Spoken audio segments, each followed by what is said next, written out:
Moving to the country, gonna eat a lot of peaches. Moving to the country, gonna eat a lot of peaches. Raisin Canes and shambles, yeah, bro. Raisin Canes never recovered. Destroyed. Raising Cane's was never the same after TJ went. Insane. Raisin Canes and fucking shambles, bro. Hip hip hooray. Hip hip hooray. This is a sad motherfucker right here. Any chicks in chat? On the Patrons whatever, you know what it is, ideology that I did while you guys were gone. Yeah. Spent about a good half of it doing more pitches for the sufferings of TJ Kirk. Oh, yeah. And my favorite one was somebody in the chat said to Django Unchained. And I was like, dude, we make TJ a fucking slave for a day. Dude. Like literally, like we just rent one of those old plantation houses or whatever. We make him a slave. Dude, don't they have like some white guilt experience bullshit where like they literally do that to you? I don't know, but I want to see you go through it in the worst way, TJ. That would be my favorite one. Yeah, that's your favorite, huh? To Django Untrained. Man, you're so mean. I know. A fucking jerk. Dude. I know. I mentioned it. Well, I was like, somebody was like, "Why do you want to see TJ suffer so much?" I was like, "I don't know, dude. I don't know what it is. I love TJ. He's my friend. You know, but yeah, I kind of want to see him suffer." You know what it is? I'm just a condescending prick, so people want that on some level. Yeah, I mean, well, I didn't really think of you as like. Well, I guess you can be. I can be pretty condescending. I really can. But I think it's just more like, for me, it's more how off put you are by like the mildest of inconvenience. Yeah. That's what it is for me. That's definitely me to it. Everybody, nobody likes inconvenience. And I'm definitely a person that maybe has a stronger than usual reaction to it even, but I don't hold a candle to you, dude. Yeah, I'm definitely I can be set off by such little things. Like I can be like, I don't know, like I can get like angry to the point of shouting about like a font choice somewhere, you know? Yeah. It's like I'm going too far. Doing a pitch TJ working at McDonald's during lunch rush. I mean, yeah, that was a big part of it. That was the main episode that people seemed to get behind, was me working at a fast food place. Yeah, they want you to work one shift, you know what I mean? Maybe, 1 8-hour shift. Maybe that's the one. Maybe that's the pilot you could talk me into, because I've actually thought about that myself. Like even I have thought like that might be funny. I mean, there's no way you'd do it, dude. I know. Because like you'd have to get up all early in the morning, get dressed in your little hat and your little apron and everything, drive in. See, that's part of it. Nobody can help you. Do you know what the job I would probably gravitate towards if I was going to do like a minimum wage fast food job? I'd probably be one of those, like, you ever been one of those late night Taco Bells where it's pretty clear that the people working there are not actually working? They're just like getting stoned at the Taco Bell. And yeah, well, that's every fucking dude. That's every place I've ever worked at. People. No, but I mean to the point where they're not even doing like the job really. Right. Yeah. I mean, I don't know if I've ever gone that far, but I've definitely, taken my fucking break out in the car and smoked a joint before I went back in and shit. Well, there's a Taco Bell near me. During the day, it's all right, but at nighttime, it basically it becomes staffed with people who just do not give a flying fuck about making food or serving food. Like it takes forever for any order, like an hour or something. Like they just make it so they like basically discourage you from going to the fucking Taco Bell. Right. And yeah, that seems like probably where I'd be. Be like, yeah, fuck customers. Fuck the guy that hired us to do this. See, that's part of it, though. Like, the part of the challenge is you can't go in and just fuck it off. Like, if you get fired, challenge failed. You got to do the humiliation or whatever. Right. But I mean, at a place like that, I wouldn't be fired. So it'd have to be somewhere that, you know what? The fucking one that would really like demand that I actually do the fucking work would be one of those like, it'd probably be like a Chick-fil-A. Because think about I mean, like that. any fucking place is gonna demand that you do the work during the day. That late night Sure. shit is pretty singular. Like if But you're I mean, working like, the morning rush or whatever at a McDonald's, you you're can gonna tell, but like when you go, I mean, like if you go to most McDonald's, even during lunch rush or whatever, like it does not have the pace of service that like a Chick-fil-A has. Like a Chick-fil-A line moves fucking faster than the goddamn speed of light compared to other fast food places. it does move pretty fast. That's It's for like sure. boom, boom, boom, boom. They got people Like- outside. Like there's like serious hustle going on at those fucking places. Hey, you have some Chick-fil-A for me. So I think that'd be the place that would probably kill me. That's my thought process, though. It's like you have to go and you have to give it your all. You have to give it you have to do your best. You can't fuck it off. You can't blow. You can't get fired. You can't get written up.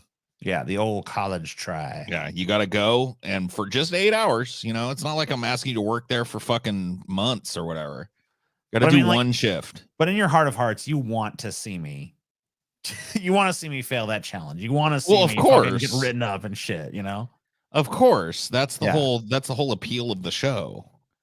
Is chronicling But I your have. But you're saying meltdown. I have to genuinely not like plan that. That has to just come about. Yeah, you can't just organically. go in and just say like I'm going to tell my fucking boss to fuck myself and get sent home and then well, I Right. did it. I have Yeah. to genuinely get to the place. I think I have a much more interesting show about the amazing and incredible life of a man Oh my named fucking Steven Seagal. cockatoo and sunglasses! You fucking betrayed me, you piece of shit. I told you if you had a giantess breast expansion dream, you were supposed to telepathically bring me in, and you didn't fucking do it. Dude, I You're had a a piece pretty of amazing shit. dream. Dude, I had the most boring dream I've ever had in my life. I cannot even remember it, but it was fucking so goddamn boring. I was like, Oh no, no, I real remember, dream. dude. The I dream had- you're Steven Seagal. I have literally never It's a had a real dream. I've literally never had a dream this fucking bland before. I had a dream I was shopping for pants and I couldn't find any good pants. Oof. Yeah, Those are the worst. it was the stupidest fucking dream. Those are the worst kinds of dreams. Frustration dreams. It wasn't even like frustrating. I mean, maybe it was a little, but it was just like, It had oh to man, be. You can't find a pair of pants. You're just endlessly pant shopping. That's got to dude. be And frustrating. you know what sucks is like I found a pair of pants that I was considering at one point. I mean, it was like on a huge store, so I guess it was a frustration dream. But I found these like Kurt Cobain pants, and I'm like, it's a little over the top. They but were then like, as I what, was- like the knees were all ripped out of them or whatever. No, they literally they were like normal looking pants, but around the waistband there were some like pictures of Kurt Cobain. Yeah. But like Nice. you never would have even seen the fucking waistband and the things anyway. So it was like whatever. Because there'll always be a shirt over that. Unless I was like, my ass is hanging out, which is pretty often actually.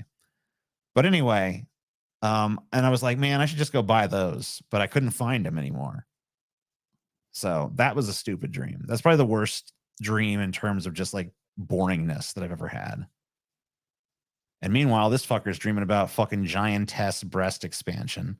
He didn't actually fucking dream about that, dude. Oh, He's he just, did. He's just pulling your leg with that bullshit. Cockatoo and sunglasses wouldn't lie, dude. Yeah, dude. I don't trust that cockatoo. I do. Why has he got to wear sunglasses then? Why can't I see his beady little eyes? That is a good point. He doesn't want me to read the lies in them beady little cockatoo eyes, dude. If he really wanted to be trusted, he'd take them fucking sunglasses off and let me look right in them beady little eyes. Yeah, where's cockatoo without sunglasses? That's what I want to know. Yeah. Pop them cockatoo pop that sunglasses off, cockatoo. Hey, TJ, I actually had a nightmare recently. Yeah, Wanna what's know up? what it was? What? I'll tell you what it was. I woke up and I was you. Damn.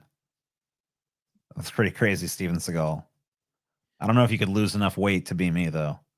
That is a pretty nasty dream. Watch him say it to my face, TJ. Dude, Have you let guys me ever ask seen this. that movie? Have you guys ever seen that movie Colors No. with Wait. Robert Duvall and Sean Penn, and they're like LA police officers in the 80s trying to No. fight the No. gangs or whatever? Sounds too obscure. Dude, I saw it on YouTube for free and I was like, oh yeah, Colors. And so I started playing it and I noticed about 20 minutes in that it was it's like the censored TV version. Like Oh no. cop car like blows up and the guy sees it and fucking Robert Duvall says, "Oh, biscuits." I was like, what? Biscuits. Oh, biscuits, dude. Get the fudge out of here, buddy. Yeah. What It's the like, fudge oh, is no. going on? It's like, Shut the huh? front door.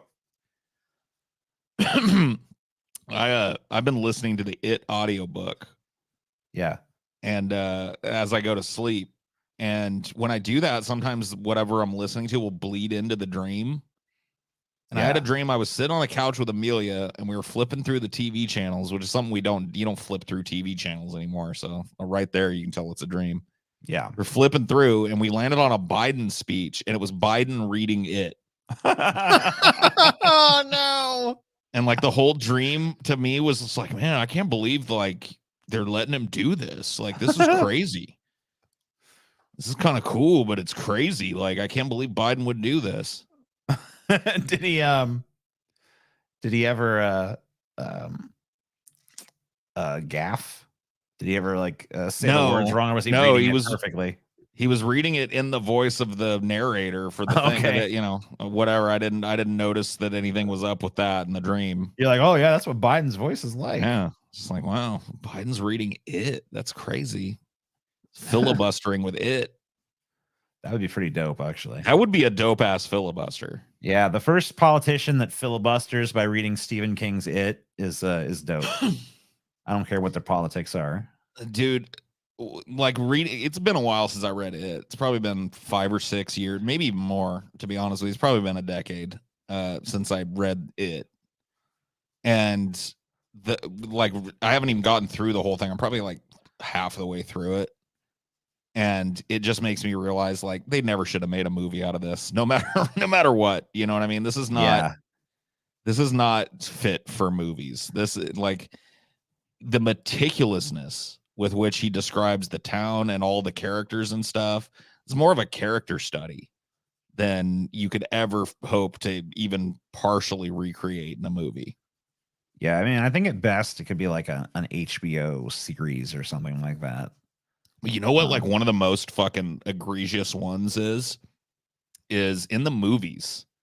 I'd forgotten how harrowing and crazy the Richie getting away from the werewolf is. Dude, in the book, it is fucking nuts. In both of the movies, he basically like goes down in the basement or whatever, and there's a werewolf and he runs away from it. Yeah, that's about it. And, you know, and then he turns back to look and it's Pennywise going, "We float down," you know, or whatever. That yeah, that bullshit. Dude, in the book, it's like a fucking whole chapter, and it's him and Bill. It's him and Stuttering Bill. They get cornered by the werewolf in some kind of the basement of an old factory. And they're running from it down there, and they end up having to go out of this coal hatch, and the werewolf grabs Bill's legs and Richie's legs, and Bill has his arms. And Richie ends up having to yell at the werewolf like an Irish cop. He like channels an Irish cop because he does voices. He's like, "You better let me go, boyo, or there'll be trouble for you." You know? Yeah. And then it chases him all the way down the street while Bill's like they're riding Dutch on Bill's bike, Silver or whatever. And they just barely get away. It like rakes its claws across fucking Richie's face and he's bleeding all over the place and shit. I forgot like how harrowing that is in comparison to the stupid ass movies. Yeah, and there's also just stuff in the book that I mean, like, you can make it scary in a book, but it's just not going to be scary in a movie. Or it's done so comically. Like the problem with the new It movies, that was one thing I really saw, especially in the second movie, was all the CGI work. It just didn't look like, dude, if they had done those movies with practical effects, that would have been fucking terrifying. I mean, I think there's just stuff that's super, like, making, like, the book has the giant lumberjack statue coming to life. Right. And like making that scary in the book worked. Making that scary in a movie, like making that effect look frightening instead of hilarious, is tough. They should have they should have made it more subtle. Yeah. Like that's the problem with having watched now the It movies again. Like that is the biggest problem with the newer It movies. They will set up a creepy scene. Like the scene that pops to mind instantly is when Stan's rabbi dad sends him into that room to go get something. And he's got that fucking painting on the wall of that weird bitch blowing on a flute and her face is all distorted and shit. And that comes to life. And it's just like, man, if they had just made that effect practical, that would have actually been scary. Because the way they set it up, it's like really a tense scene. I was like, oh, yeah, this is kind of scary. And then then the fucking slobbering CG monster leans into frame and you're just like, oh, okay. Yeah. Whatever. Who cares? Yeah, they had some shit that just didn't fucking work. Like Pennywise doing the dance and shit. I mean that's such a small part of the fucking movie. Like, yeah, so but many, it's just like they ruined every single one. I just remember when we were watching it, they were just like people laughing in the theater, and it's like this is supposed to be like one of the heroes you're supposed to care about, right in the clutches of the thing you're supposed to be afraid of, and the audience is just like, what the fuck? Like, it's hilarious. So it's just like they're not really invested in it. To them, this is all just a joke. They're not actually scared of this fucking thing. Yeah. I mean, if they would have just made like that crooked woman from the painting or whatever a practical costume with a practical mask that was, like animatronic or whatever, that shit would have been terrifying. Same thing goes for like, there's a scene at the beginning of It Chapter 2 where Pennywise lures a little girl under the bleachers. Yeah, that was a good scene. Probably one of the most effective scenes in the entire thing. Yeah. Until the end when he turns into a CGI monster and grabs her. It's just like, oh, you ruined it. You didn't even have to show that much. You could have just. I remember when I was watching the first one and he kills not Bill. Bill's little brother, Georgie. Yeah. And I'm just like, I was like, I could tell that they were really going for this whole like, wow, I can't believe they like really so graphically killed this kid on screen. But what I was thinking is this just looks terrible. Like if you were trying to impress me with how far you're willing to go and actually showing Georgie get his arm ripped off, then like sell me on it. Make it look like something that's actually happening. Make it visceral, not some like gaping gaw. Because it's just like the most cartoonish shit you've ever seen. Yeah, it doesn't look real. It's like a fucking Looney Tune. Yeah, it is. It's really bad. And that fucking they just, and like part of it was there are things in that movie that and I think this speaks to what you were saying too, that there are things that you can make scary in print but just aren't all that scary. Like in that It movie, when I watched it again before I started reading the book again, like you remember how like, okay, the sewer scene with Georgie, how in the mini series from the early 90s or whatever, late 80s, Pennywise just kind of like pops up out of nowhere into the frame and it's just like, whoa. In this one, like Georgie looks in there and he sees two yellow eyes in there, and then it becomes, and I was watching that and I was going like, man, what a fucking cop out. They should have just had him pop into scene like the other one, but that's actually how it is in the book. Yeah. Like Georgie, when he looks into the drain looking for his boat, the first thing he sees is two big yellow glowing eyes staring at him. And it's way more tense and scary in the book. One of the things that both versions kind of fail to do, and it really, I think, is to their detriment, because it makes Georgie seem like a fucking idiot. It's implied pretty heavily in the book that there is like a seductive hypnotic power. Yes. That Pennywise has. And neither version really shows that at all. Well, he's like, a big part of the book is that he lures them, like part of the way he hypnotizes them with the smells of things that, evoke being at the circus or being at the fair or whatever the fuck. And that never really comes up in the movies. Yeah, I think there's that line about the popcorn or whatever, but that's about it. Yeah, he says he smells popcorn or whatever, but in the book, it's just like, he can smell animal shit and he can smell, corn dogs and sweat and all this stuff. Just like really, the combination of smells that make up like a small town fair or something. Mm-hmm. Yeah, and I mean like, and there's just like a thing like he couldn't take his eyes off of Pennywise's eyes. Like, he's just getting lost in them. And none of that's really implied. It just kind of seems like he's a really dumb kid that trusts a fucking clown in the sewer.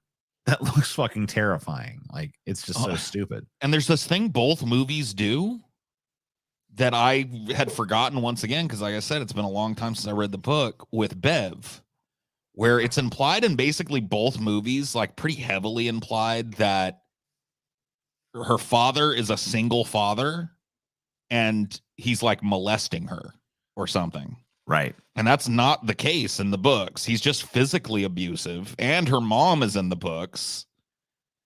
And so it's really just like a really weird choice that was made for both of the movies to cut out a huge, but that's part of what you lose with these, is the insanely in-depth, like it's got to be one of the greatest books for character development ever, because I'm telling you, man, like in the early parts of the books, where they enter, because like all the characters are introduced in the 6 phone calls that Mike Hanlon makes, and each one of those contains like basically a full biography of this person's adulthood, and you really feel like you know things about that person that you wouldn't otherwise, you know what I mean? And that just isn't done at any point in the movies. I don't really think it could be done, honestly.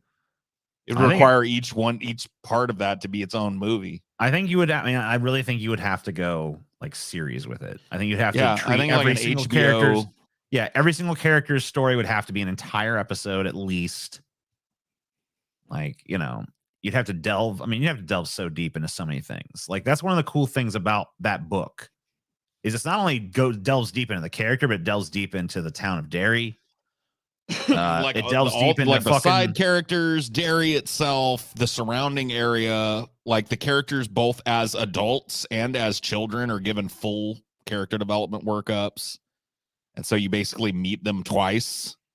Yeah, and I mean, it would be one long ass fucking mini series, and a lot of it wouldn't really be all that scary. You know what I mean? Like, there's a lot of it in there that, like, it definitely provides background to the scariness, but I think that's gonna make it so much scarier when it really kicks up, because, you know, the world is gonna feel so fucking real. I think that's one of the things about it that makes it so scary, is that even though it's very fantastical, parts of it are so grounded and so real that it feels like the real world. Yeah. And I don't know, I just love that book. It's a great fucking book. It really is good. But there are just a lot of fucking. How about the really bizarre decision to move their childhood to the 80s? That really bugs me. Yeah. Because so much of what this book is an indictment of the political attitudes and social attitudes of the 50s. I know. And it's like, let's just totally jettison that. It's like, what? As they compare to the 80s. You know, and in this book, they take, you know, all that progress, and that's why the opening, and it's not like completely unthinkable. People were still, quote unquote, like gay bashing or whatever in like now. Yeah. But like it chapter 2 opens up with a scene of 2 gay guys at the fair getting gay bashed.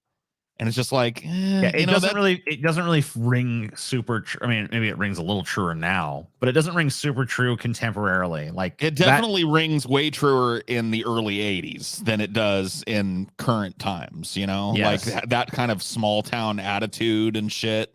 See, it just seems to be way more prevalent back then than it would be now, and so it makes it a little less believable. I mean, I just think there was a dude, his name was I think Cary Fukunaga, who was attached to this project early on, who was going, I mean, he's a guy, he's like the executive producer of like True Detective and shit. And he directed a bunch of True Detective and wrote a bunch of True Detective. And I feel like that kind of guy was going to deliver a much fucking better version of this story. But I think I really honestly do think even he would have a tough time adapting it into a fucking movie. I think it could be a show if you're really willing to do like very extensive shit, but I don't think it could ever work in a 2 or 3 hour format. It's just that whole scene with the gay guys too is so different and so indicative of Derry. And because like in the book, the dude gets thrown off the bridge deliberately, not accidentally as they're fucking with him, which in the book, it doesn't say that they deliberately throw him in the thing. They're just messing with him and he falls over into the thing. And then the people there, like several of them witness Pennywise down there with him, and they report it to the cops. In the movie, the dude falls in the lake or falls in the river, and then Mike Hanlon is just hanging around down there, I guess, for some reason. Yeah. And he's the one that sees Pennywise. And it's just like, huh? Because like the whole point of that scene is like the people actually report to the cops, like, because the cops find the guy. He's not dead of a broken neck. He's dead of like, he's got a huge chunk of flesh ripped out from underneath his arm. His face is all lacerated like an animal went at him or whatever, but they pulled him out like right after he went in. And the people that were there that helped perpetrate it and his lover all say like, yeah, when we looked down there, there was a fucking clown standing down there. And the cops just kind of sweep it under the rug in favor of railroading the dudes that, assaulted him. Because like the idea is like Derry and Pennywise are inexorably linked, and like his evil has influenced events there, and that he has that's what it's about. It's like, right. As it goes along, it's just like generations upon generations of people that have been living in this place have been sweeping this evil under the rug and letting it happen basically by refusing to deal with it and confront it. Right. Which and is part a pretty, of that evil. I mean, that's like a pretty important message, right? Yeah. Homophobia and bigotry, racism, sexism, like all this stuff, like physical abuse of children, just abuse of children in general, abuse of women, neglect, right, like class all of these issues. I mean, like there's so much tied into it.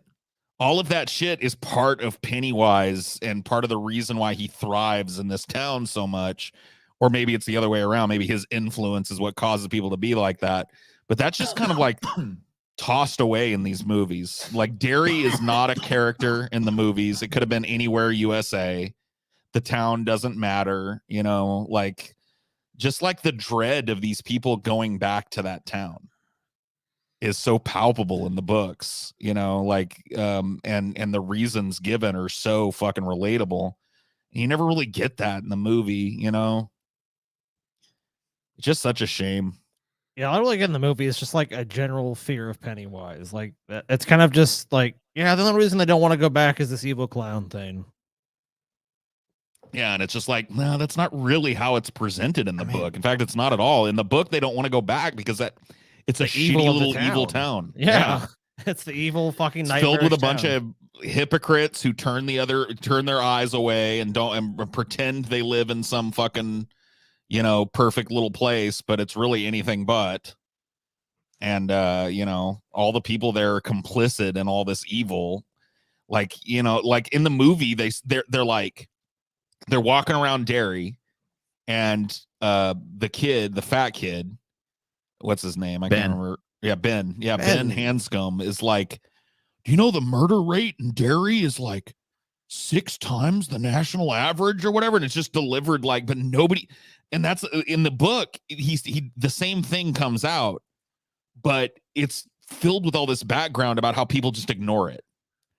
Like it's not made implicit at all in the movies that people are ignoring anything going on in Derry. And so it doesn't hit the same, There's like I think like I remember I don't remember if the fucking the 2000s movies or whatever, 2020, whatever the fuck it was. I don't remember if those movies brought it up, but I remember the miniseries brought it up, but barely talked about it at all. It was like 2 or 3 little throwaway lines. It really wasn't hammered in much at all. It was just like one scene where, the guy didn't help Bev when the boys cornered her, so therefore the town's evil. And it's like, you got to fucking kind of build the case against Derry a little stronger than that. Yeah, that was totally absent. Yeah, I mean, like, just because one guy was like, like that doesn't. Parents in general, which are such a huge part, like every one of these kids is struggling with some kind of different parental drama. And the only one that really gets that treatment in either of the movie adaptation or the miniseries and movie adaptation is Eddie.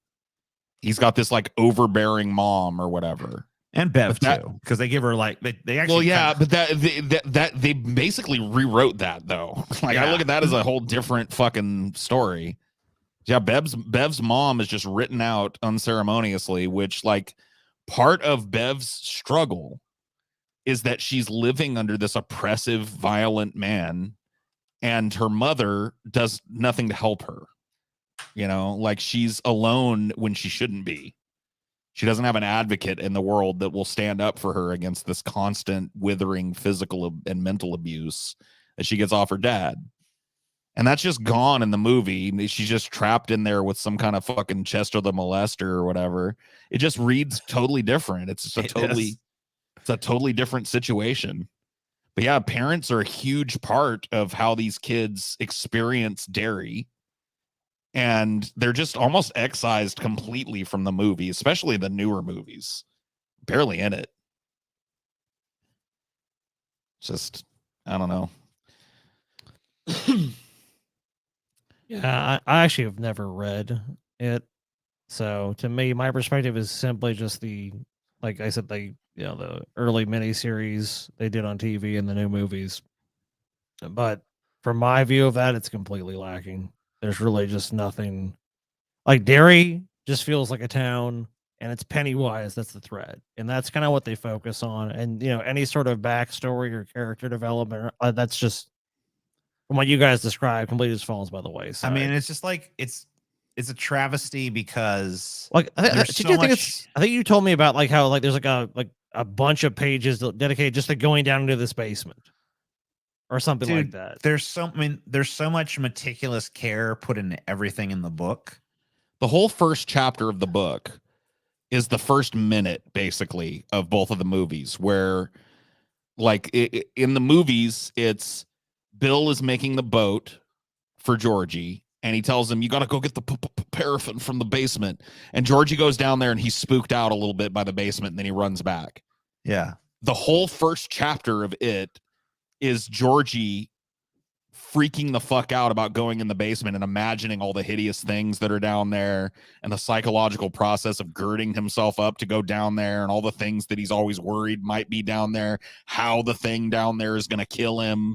You know what I mean? Like it's a full length chapter that gets condensed down to just a 1 minute anecdote in the movies. I'm scared. Yeah. It's like, okay. Yeah, I mean, there's so many things in the book that are deep dived. And maybe Georgie names it. Like Georgie is the first one to call the evil it, because he can't really, like, he doesn't have a clear picture of what it is that's down in the basement. It's just an it is what he comes to the conclusion of, so he's basically the source of that moniker in the book, and that's just completely fucking glossed over in both the movies. And it's not the only thing. I mean, Stan is really done dirty in the movies. Like, Stan is the guy that kills himself. It just viewed as like a total coward, basically. Yeah. He's the only guy that doesn't really see anything and refuses to believe it until it's right in his face, till they go down to face it and stuff. And he has a whole crisis. In the book, he has his own run-in with fucking Pennywise. He ends up in this fucking weird tourist thing at a park, and he gets locked in to this thing that's supposed to be closed down, and these fucking dead people come walking down the long stairs to the top of it, and he has to escape out of there. So, and he's not made into a coward or a piece of shit like he is in the movies. He's just really done dirty. Yeah. I mean, everything that goes into detail is just shorthanded, and I mean, it kind of just turns it into like, rah, I'm a clown. I'm going to jump out at you and go, rah, I'm an evil clown.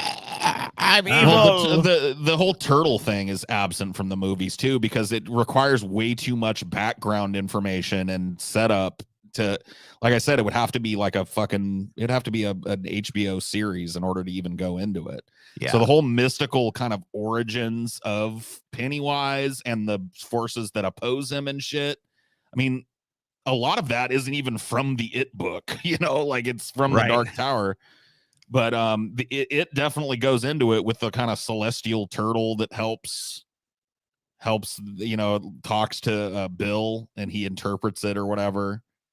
That just doesn't happen in the movies. I mean, like the whole idea that there is a force on the side of the protagonists is kind of like barely there. Yeah.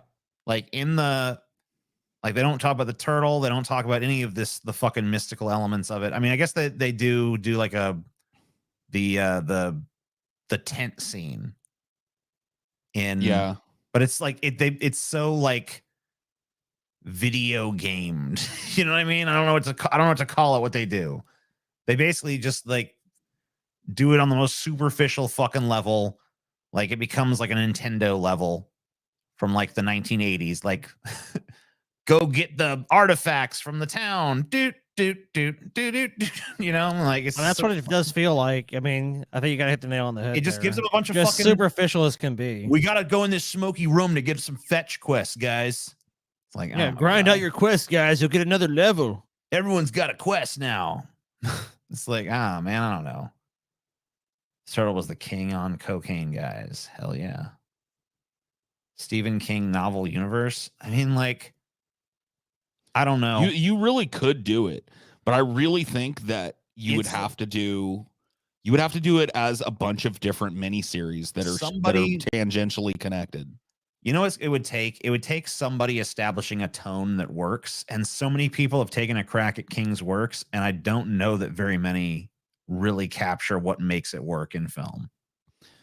I mean, what do you think is the best Stephen King movie adaptation ever? Or I guess miniseries, but I've seen those, and those all pretty much suck unless there's one I missed. Yeah, most of the miniseries are pretty fucking awful. I can't even think of. I mean, I like the It miniseries is the best one, and it's pretty fucking bad. Yeah, it's still pretty bad. Of the adaptations I've seen, I mean, I'm not gonna count Shawshank because it's. I guess I could count Shawshank. Yeah, you could. I mean, it's definitely a Stephen King thing, but it's not what most people imagine as Stephen King. If I'm talking about like the best capturing of what of his horror, Misery. Yeah, Misery.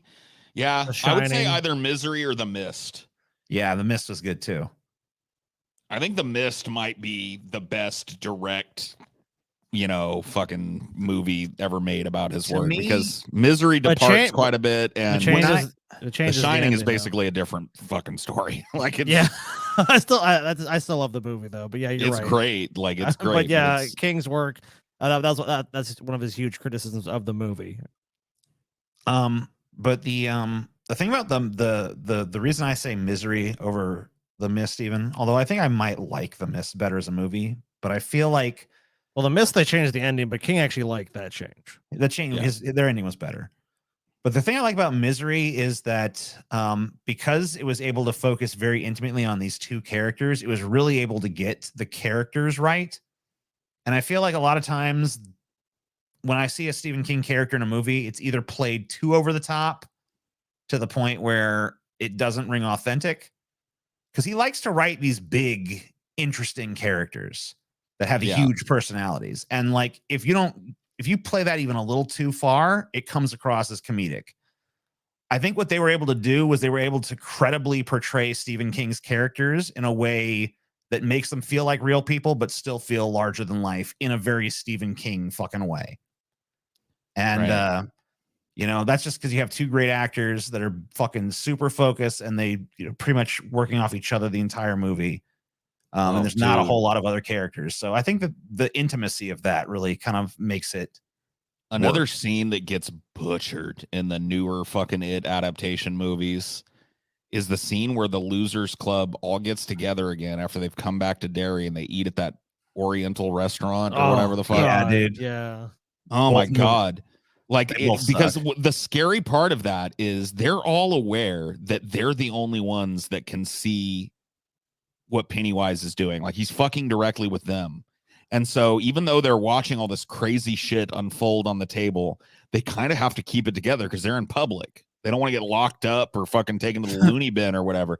Dude, in the movie, they do a way better job with it in the miniseries, but it's a little over the top. In the movie, Mike Hanlon literally grabs a chair and smashes the fucking table, and as he's screaming, "It's not real! It's not real!" And it's like, if it's not real, why are you trying to beat it to death with a chair, moron?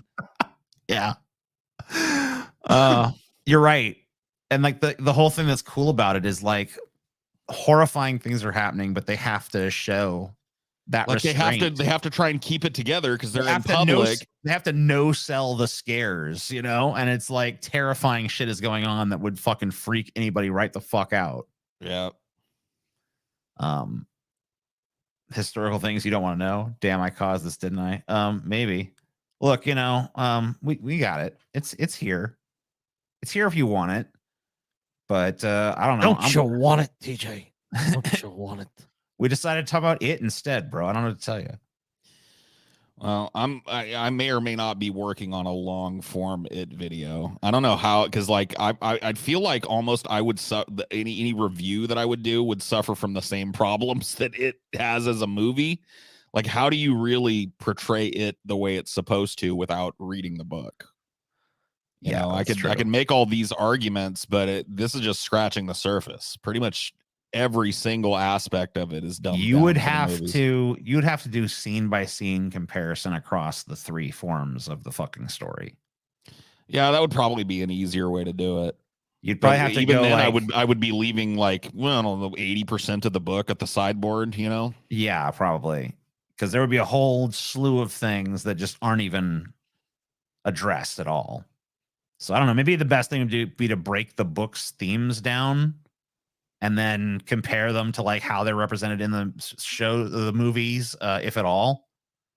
Because there's certain things you could just be like, this is totally absent. This is totally absent. You have to almost do like basically it book movie versus you know, like novel. And then you just have to break down and compare, like, and part of it would just be explain. I guess you have to basically explain, like, you know, unfortunately, so much of this is not even. It's hard to even compare because there is no comparison. They just left it on the cutting room floor. That if it was filmed, it never made it into the theatrical or director's cut. Yeah. Like, there's so many little things too. Like, one of the things that makes King's work so good is these weird little like languages that he invents for people that know each other really well. And it really rings true. Like, if you know a person for a long time, you're gonna have all these little in jokes and little phrases that mean something to you, but not to everybody else. And there's tons of that in pretty much all of Stephen King's work. It's one of his tropes.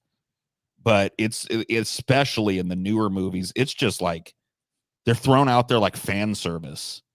Like, they never use beep beep Richie in the movie. The only one that says it is fucking Pennywise. And it's like, well, we just threw this in there for people that have read the book. And it's like, well, what about people that haven't? You know, like, what does that mean to them then? Yeah, they don't know that means like stop. Yeah, shut up. You know, tone it down. We're getting sick of it. It's like really wearing thin.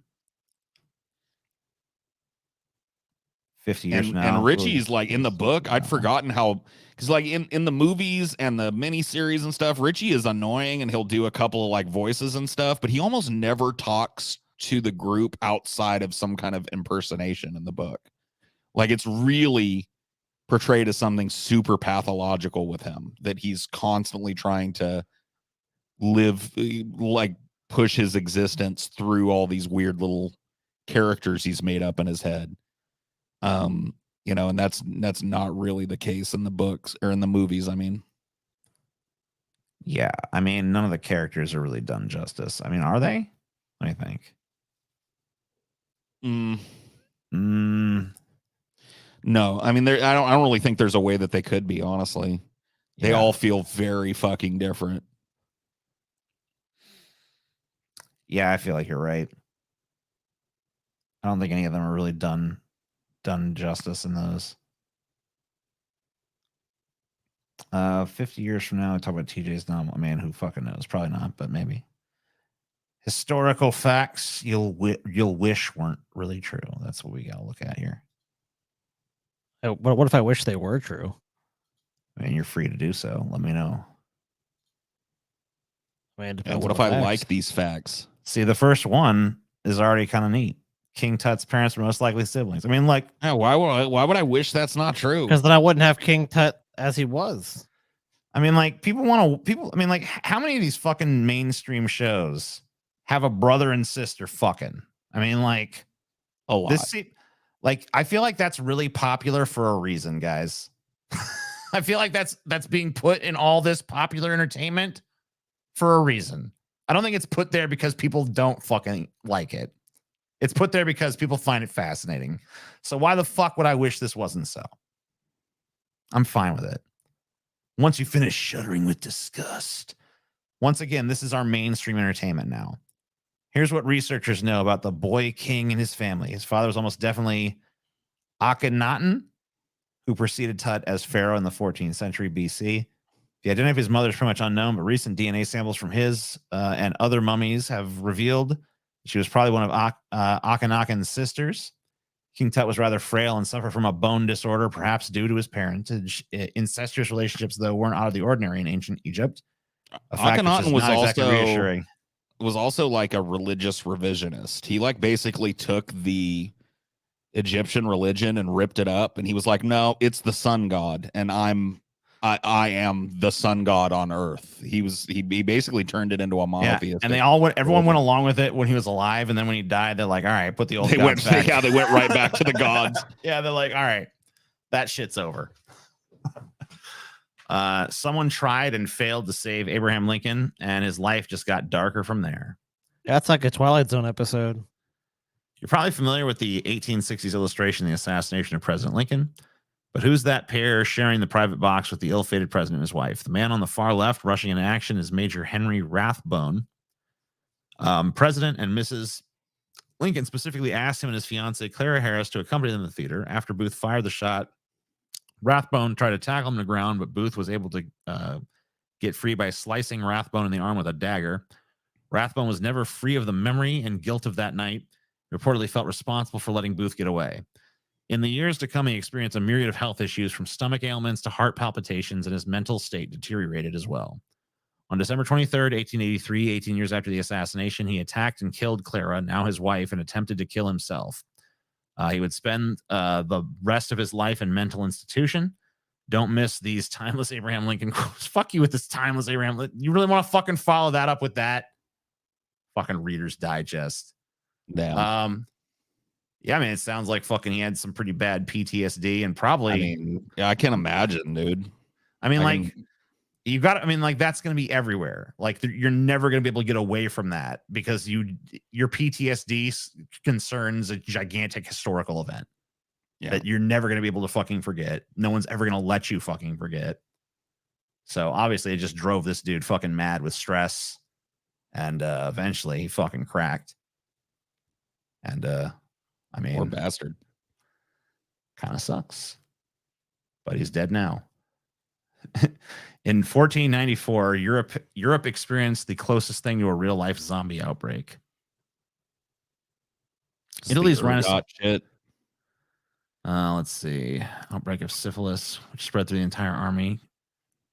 The troops then brought what would become known as the Great Pox to the rest of Europe. No such thing as antibiotics back then. The disease was able to spread unchecked, and its effects were nasty. The skin on victims' faces would essentially rot away from the disease's grisly ulcers. In some cases, the noses, lips, and other body parts of the affected people were essentially gone, and several of the victims eventually died from the disease. So while there was a lot to love about the Renaissance in Europe, the concurrent syphilis outbreak was basically the real-world version of a zombie apocalypse. No big deal. I mean, they weren't flesh eaters, though. They're just fucking rotting. 19th century New Englanders dug up a young woman's body because they thought she was a vampire. This happened multiple times. I don't know why you're going to focus on one instance of this. Because, I mean, maybe this is just like this one is like shockingly late. But I honestly wouldn't be surprised if I fucking heard of this happening yesterday. Right? So, yeah. But you know, we did a whole episode on vampires and talked about a lot of the fucking stuff. I mean, like a lot of the vampire myths that exist today are kind of the inventions of like the 20th century. But traditionally, some weird shit has been thought about vampires. Oh, for sure. One of the things is like if you died a violent death or you died out of wedlock or whatever the fuck, like they thought all kinds of little weird improprieties and life decisions would lead to you becoming a fucking vampire. In death. Why would that give you the reward of becoming a fucking cool ass vampire, though? We've also covered this thing, this Thomas Edison baby doll. I think we were able to find the voice before. See if I can find it. Yeah, they're pretty rare, I'm sure, but I think some do exist still. It was one of those like when we did like the mini-sodes. I think it was you that did like creepy dolls or some shit. Or just creepy shit in general. Yeah. Then you have a fascination with this stuff, TJ. Yeah, like weird, creepy shit. Hold on. I'm gonna have to share again, but share audio. I didn't think we need to share audio. Share your fucking audio, TJ. You share your audio.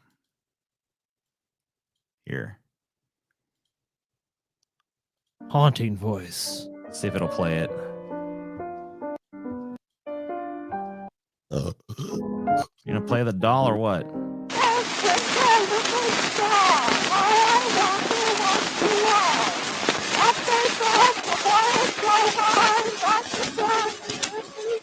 You know, they have like the creepy moment in the horror movie where it's like they say something that sounds innocent, but it's like sinister. That's that doll. That's that doll in a nutshell. That's true. Twinkle, twinkle, little star. Dentures used to be made from the teeth of dead soldiers, also from the teeth of living slaves. Don't forget that.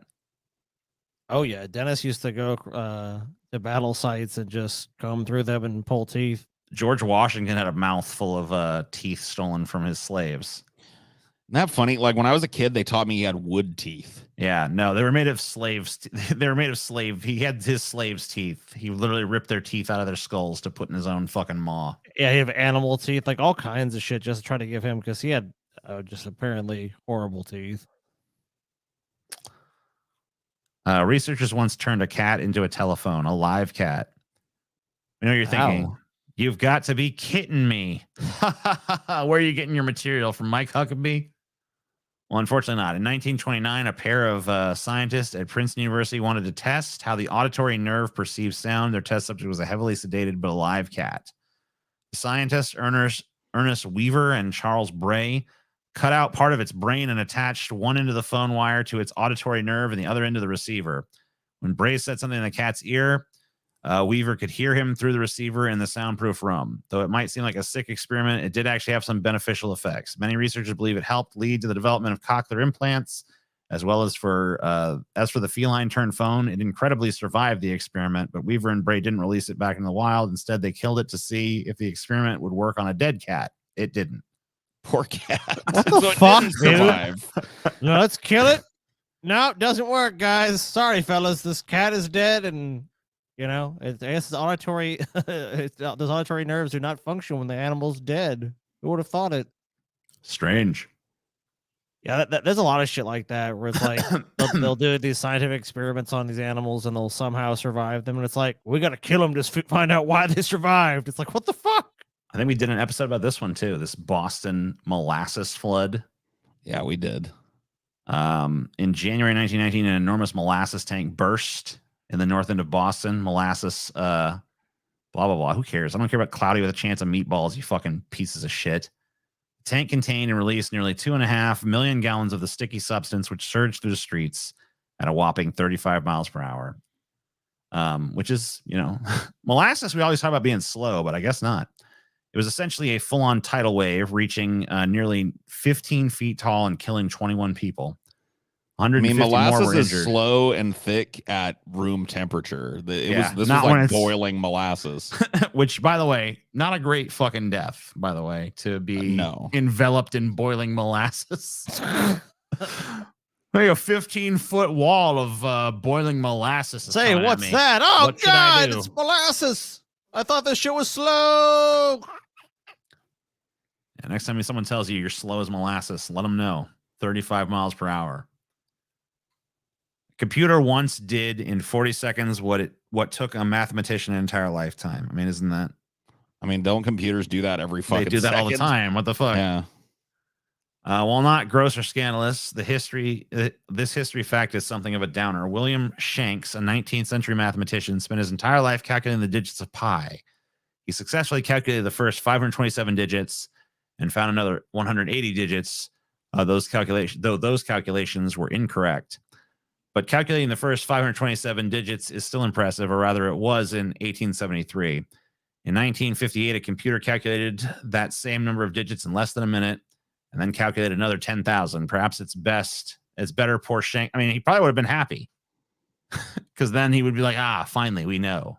I mean, but yeah, the amount of time between that, like that, that was necessary to have the evolution of math and have that progress to be made to get to his that point. His work played a part in the, multiple science magisteria that led to the invention of the fucking computer. Most scientists are not like, oh no, advancement, I hate that. A king made his subjects worship the corpse of his beloved. This case of star-crossed lovers got weird fast. In 14th century Portugal, the king's son, Don Pedro, fell in love with Inés de Castro. Don Pedro. There were only a couple of problems with this. For one, his father, King Alfonso IV, did not approve the marriage, or not approve because Inés was illegitimate. For another, Don Pedro was married. His father had arranged for him to marry a nobleman named Constanza, and Inés was Costanza's lady-in-waiting. When Don Pedro refused to stop seeing her, the king had her killed. When Don Pedro acceded to the throne 2 years later, he exhumed her body, had it clothed in a royal dress, and crowned her queen. According to historical legend, he made other nobles all kiss her hand as a sign of their devotion. Knowing most of these kind of stories throughout history, this is probably fake. Probably, but or probably exaggerated by his enemies. Fucking enemies, man. Dude, these lists always have such lame ones at the end. They always pack the first 2 or 3 with the best shit, and then all the lame bullshit at the end. Yeah, and because we've done this show, we've seen a million of these fucking lists, so we pretty much know how the fucking game is run on these motherfuckers. You're totally right. They always pack the fucking the good ones early. Because any super interesting stories throughout history, especially strange ones, usually get their own article. Yeah. They get their own kind of sort of narrative and story. They don't have to rely on hey, King Tut, his parents were siblings. It's like, whoa. Then it ends with it's fucking gay too. It's just the whole point of the article is here's some crazy, disturbing historical facts that you wish weren't true. And then they're cloudy with a chance of meatballs, guys. Oh, fuck me, man. How about talking about the people that were boiled alive and burning molasses? No? Okay. Whatever. Bill Gates says too many of us. No. Veto. No. By the way, TJ, you have fedoras and shit. Does that now ruin the fedora like he ruined the cabbie hat for me? I mean, you guys remember for a year there, I was sporting cabbie hats and stuff. Yeah. I do remember that. And it was kind of becoming your thing, but then you saw Rob Schneider do it and you literally just chopped it up on the air. You're like, nah. Yeah. He doesn't wear hats as much anymore that I've noticed, but when he does, I don't think I've seen him wear a fedora in a long ass time. Or a trilby. I had those. I basically got those because people kept making jokes about me being a fedora wearer, even though I'd never had worn one. So I just got a couple. But I don't really wear them that much. I don't really feel. Why not? I don't really feel like I like them that much. I think you look good in a hat, TJ. I think you should wear more hats. I mean, I still wear hats a good bit. Get you a bowler hat, man. I've always wanted a nice bowler hat, but I've never really I want to try it on before I buy it. I would wear more hats on the show if I could fucking put my headphones over them. I guess I could get some earbuds. That's what most of the kids are using nowadays anyway. Yeah, them damn kids, damn whippersnappers. I mean, we can watch some of it if you want, but I just I don't know how much of the planet. And I just wondered, are we part of the population that he wants to depopulate? There's too many. I mean, I hope you are. Yeah, Rob. You as long as you definitely are, Rob, are. it's okay. Yeah. It's necessary. And he says it. And people go, it's a conspiracy theory. It's a conspiracy theory. He said it. You can go on YouTube. He said, Bill Clinton, Bill Clinton's me. Bill Gates. I'm sorry, I was thinking about Epstein's Island for a second. Thinking about your trip over there, you piece of shit. Bill Gates, you guys see YouTube. He says one of the goals. I'll be honest with you, dude. Rob Schneider is no way cool enough to get on Epstein's fucking plane, bro. Yeah.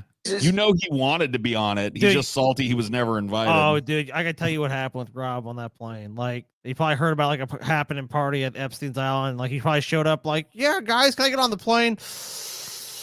Oh, I gotta ask Jeffrey, and he's really particular about who gets on these flights, Rob. And I'd love to invite you, Rob. You're a great guy, great friend of mine. But listen, Rob, we're kind of picky about who we let into the pedophilic sex cult. So, nah.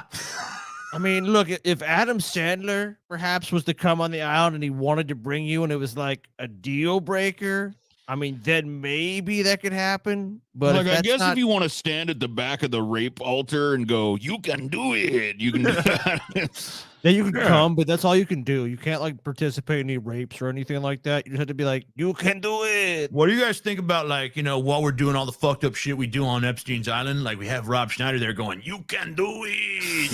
What do you think about that? Nah. Yeah, that's pretty lame. Even that doesn't sound that good. So now, sorry, Rob, you got to stay. You're not allowed.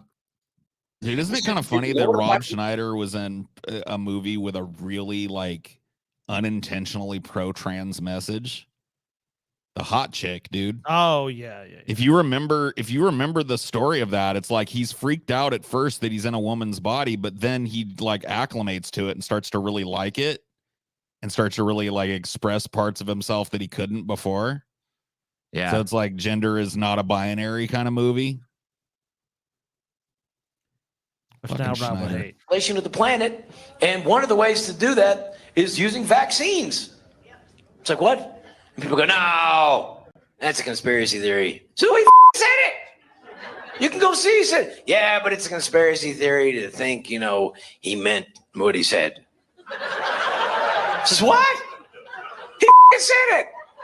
I'm going to call bullshit on this one. I'm pretty sure Bill Gates never said we need to depopulate the planet by poisoning people with vaccines. I mean, are you kidding? Even if he was doing that, he would never fucking say it. Hey guys, I'm here at this World Conference in Geneva, Switzerland. I just want to say, let's get started on depopulate the planet through vaccine usage.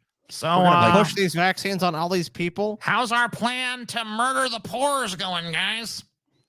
Aren't vaccines in large part responsible for the overpopulation of the planet? Like, nonsense. Didn't diseases used to take care of a certain segment of the planet that are now inoculated against them? I don't know. Maybe I'm crazy. He's doing it, and it's working. And people go, it's a conspiracy theory. What? That's like if Bill Cosby said, listen, if you drink this, I am going to you. And people are like, nah, you're not. That's a conspiracy theory. No, if you drink this, I will be in every one of your orifices by morning. You will wake. Man, some drunk. What's the Wicked Witch of the West doing there? Yeah, some drunk bitch in the back is she must have been drinking with Rob before the time. set because Rob is clearly drunk too. That's a plant, by the way. I guarantee you, Rob probably paid that woman to be out there and just like guffawed everything I say. Rob, you're so funny. Every joke I make, you just act like it's the funniest fucking thing you've ever heard in your life. Get $50 at the end. Wake up with my dick in your ear, I promise you. Nah, you're just being funny, Bill Cosby. All right, bud. Anyway. Never change, Rob. Never Brain change. fucking dead conservative comedy, dude. Why does it exist? Go woke, go broke. What's the opposite of Rob Schneider? I don't know, but I want to be it. Yeah, it's like I'm saying, like, what's the opposite phrase? Because like he's gone the opposite of woke, and he's still broke. So I'm gonna fucking just be like, everything. I'm gonna start a new philosophy, a new religion, where our lives are just devoted to doing the opposite of Rob Schneider at all times. Whatever What's Rob Schneider doing? Okay, we're going to try to be as different from Rob Schneider as conceivably possible as human beings. And that's how we know we're on the right path. Anyway, that's Sloppy Seconds. See you guys Friday. Bye. Actually, I think me and Scotty will see you tomorrow for Fighting Boys. Oh, we'll see you tomorrow then. Bye. Bye.